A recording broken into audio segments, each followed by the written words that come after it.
Ay, zero lang pala ito eh. Tingnan natin. Zero lang pala yun eh. Nagduduyaan pa tayo mga nagka-calories deficit eh.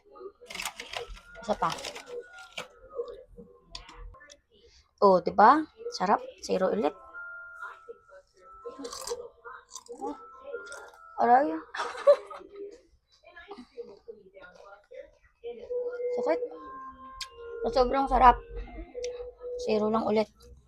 Isa pa. O, diba? Zero na naman. Paano ba?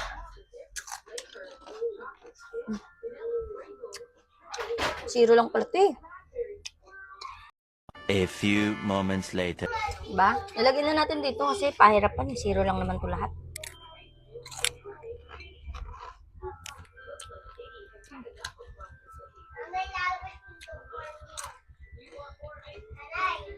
Sarap.